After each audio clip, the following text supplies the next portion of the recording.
Hello दोस्तों, मेरा नाम है पीयूष। आप देख रहे हैं स्टॉक एक्सट्रीम। आज मैं आपको मार्केट की बहुत बेसिक चीज़ें बताने वाला हूँ जो शायद ही आपको कोई बताता होगा मार्केट में। तो चलिए मैं आपको मेरी स्क्रीन पे ले चलता हूँ।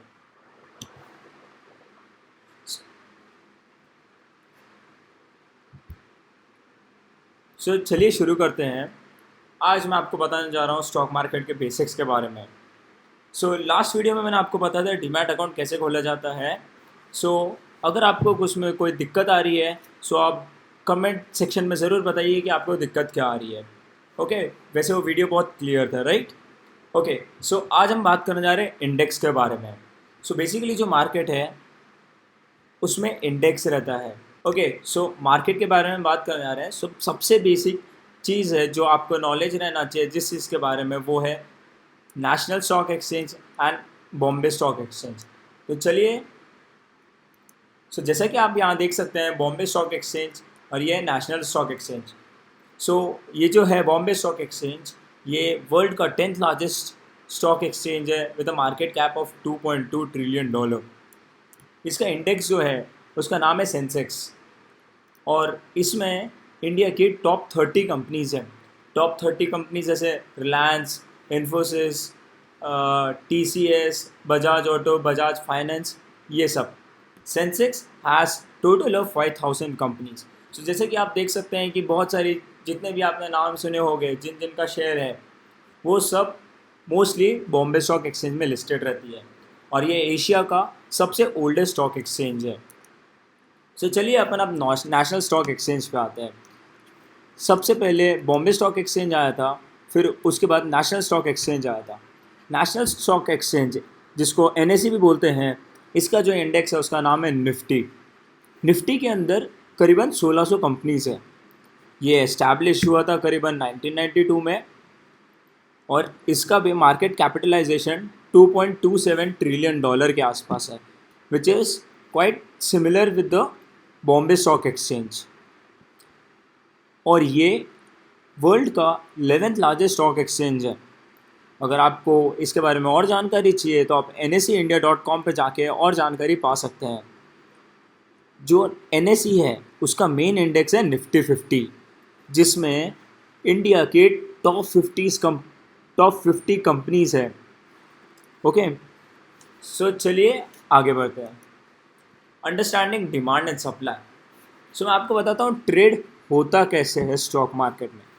ओके, जैसा कि आप देख सकते हैं, एक किसान रहता है, वो सब्ज़ी बेचने वाले के पास जाता है अपना सब्ज़ी लेके और उसको बोलता है कि ये मेरे को बेचना है।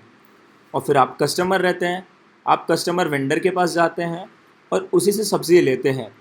सिमिलरली जैसे कि यहाँ पे स्टॉक मार्केट में क्या होता है, ये जो कंपनीज़ हैं ये ब्रोकरेज फर्म के पास जाती है। ब्रोकरेज फर्म में आपने सुना होगा ज़ीरोधा, मोतीलाल ओसवाल, अपस्टॉक और ऐसी कई अनेक रहती है। और ये आप रहते हैं जो बेसिकली कस्टमर रहते हैं। आप ब्रोकरेज फर्म के पास जाते हैं और कंपनीज ब्रोकरेज फर्म के पास आती है। क्या होता है कि फॉर एग्जांपल अगर आपको रिलायंस, बजाज फाइनेंस, TCS इनका शेयर खरीदना है, आप इनको पैसे देते हैं और वो पैसा फिर ब्रोकरेज फर्म जो रहती है वो कंपनीज़ को देती है एंड कंपनीज स्टॉक्स जो रहते हैं वो ब्रोकरेज फर्म्स के थ्रू आपको देती है। Who do you want to become? जैसे कि आप देख सकते हैं ट्रेडिंग बहुत छोटी चीज़ नहीं है, बहुत वास्ट चीज़ है। इसमें भी दो तरीके के लोग रहते हैं, एक होता है इन्वेस्टर और एक होता है ट्रेडर। इन्वेस्टर क्या करता है, जैसे कि फॉर एग्जांपल आपके पास बहुत सारा लमसम अमाउंट है और फिलहाल आपको 5-6 साल में उसकी ज़रूरत नहीं है। इन्वेस्टर क्या करता है, वो उस स्टॉक को, उस पैसे को स्टॉक में डाल देता है, राइट? और वो 5-10 साल के लिए उस पर नज़र रखता है, बट उसको रोज़ रोज़ ट्रैक नहीं करता है। ट्रेडर क्या करता है, रोज़ रोज़ ट्रेड करता है। ओके, बेसिकली ट्रेडिंग जो होती है वो इंट्राडे एक होती है और एक पोजिशनल होती है।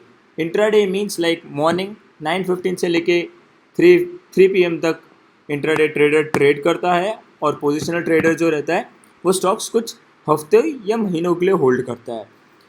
जैसा कि आपको पता होगा, इन्वेस्टर जो रहता है वो 5-10 साल के लिए कंपनी में इन्वेस्ट करता है।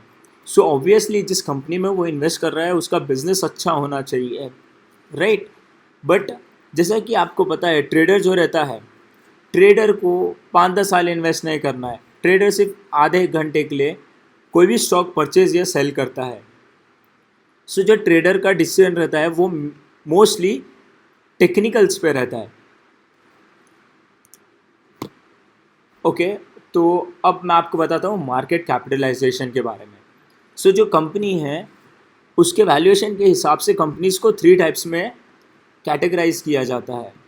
सो सबसे पहले आता है स्मॉल कैप कंपनीज, जिनका मार्केट कैपिटलाइजेशन 5,000 करोड़ के नीचे है।